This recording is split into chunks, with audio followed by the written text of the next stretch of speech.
ท่านผู้ชมข้างหลังข้าพเจ้านี่นั่นคือเฮือนในคนวังเปล่าเนาะซึ่งมีการก่อสร้างและมีประวัติความเป็นมาที่น่าสนใจหลายแต่ว่าข้าพเจ้าเองก็บ่สามารถที่จะเก็บกำประวัติต่างๆปีที่สร้างแล้วก็ปีสุดท้ายในการนำไส้เฮือนดังกล่าวหันแต่ว่ามีลุงเนาะผู้หนึ่งที่เพิ่นเป็นนักรบเก่าแล้วก็เป็นเพื่อนว่าเป็นเฒ่าแก่แนวโฮมของเมืองดังกล่าวนี่มีข้อมูลแน่นเอียดเลยแหละไปเว้าสู่ท่านผู้ชมฟังประวัติเพิ่นเลยเป็นคือนี้ประวัติวังเปล่าเมื่อก่อนเราก็เป็นนักปฏิวัติโดยแล้วลาวหันละแม่นว่าเป็นผู้เฮ็ดได้เราไฟด่างนี่แหละบ่ให้หน้าที่ตำแหน่งให้เราแล้วขัดแย้งกับไฟด่างเลยจังสั้นในเราเลยไฟด่างเลยจับเราจะเป็นเราเป็นนายมวดของปฏิวัตินี่แหละโดยเราเลยเอามวดลาวหันมวดนึงเลยต้นไปหาฝรั่งอ๋อแปลภาคกว่าซั่นซะต้นไปหาฝรั่งได้ให้เราลอยโทให้ลายเราโทแล้วมื้อนี้เราจะมาตั้งทัพอยู่กระดงนี่ฝรั่งบ่อยากเสื้อนำพวกคอมมิวนิสต์อยู่ใส่หัวหน้าใหญ่อยู่ใส่กองบัญชาการกันใส่เราฮู้จักหมดนำพาตีที่ว่าได้เฮ็ดได้ผลมาตั้งกระดงหลังจากนั้นฮอดปี60โดยหลังฮอดปี60กองเล่และทัพหานโดยกองเล่ได้เอากำลังทั้งหมดของเป็นกลางไปให้การปฏิวัติไปให้การฟันลาวจนออกพระดงจะมาตั้งทัพอยู่พระข่าวแบบว่าวันนี้เนี่ยนะจุดที่มีสกอเรา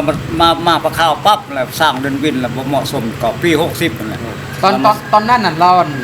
ยศตำแหน่งอย่างของเราตอนเรามาอยู่นี่พอดีได้พันโทได้พันโทมาได้พันโทมาแต่พุ่นแล้วมันได้ห้อยเอกมาพระข่าวพันปีแล้วพันโทอยู่ในปีเดียวขึ้น2ชั้นเลยปีเดียวขึ้น2ชั้นมาได้พันโทอยู่นี่มาได้พันโทอยู่นี่ล่ะเพื่อนเรายังมุ่งกระสังซีธรรมดาเนี่ยแล้วก็แอมแพนผู้อยู่บนนี้เพื่อนเราอยู่บนนี้เด้อนั่นพันโทวังเปล่าตอนนั้นแล้วเป็นห้องของอนาโครเนลนาคำคองพันคำคองพันโทคำคองเป็นกองบัญชาการด้วยหลังจากคำคองตายแล้วเราเอาแกลนพันขึ้นมาเราเป็นห้องแกลนพันแกลนพันพัดตายแล้วเอาเราขึ้นมาเป็นหัวหน้าภาค2เลยจึงเอาเจ้ามณีวงศ์มาเป็นห้องเจ้ามณีวงศ์เจ้ามณีวงศ์มาเป็นห้องของวังเปล่าหลังจากหลังนั้นเราจึงสร้างโรงแจ้งในปี64เดินบินแล้วก็เฮือนนี้แล้วราชวังแล้วก็วัดนี้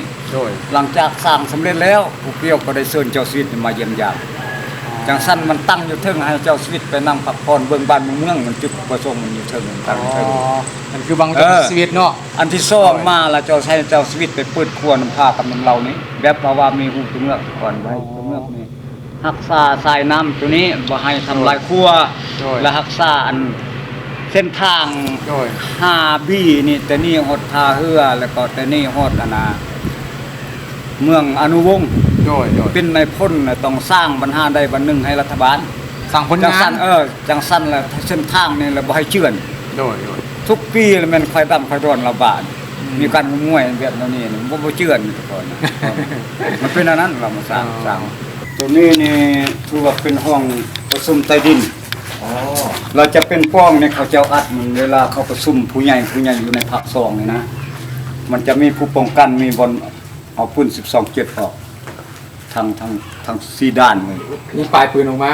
ปลายปืนออกมาป้องกันมันมีห้องใต้ดินนี่มันบ่มีแล้วอันทันใดในเขาอัด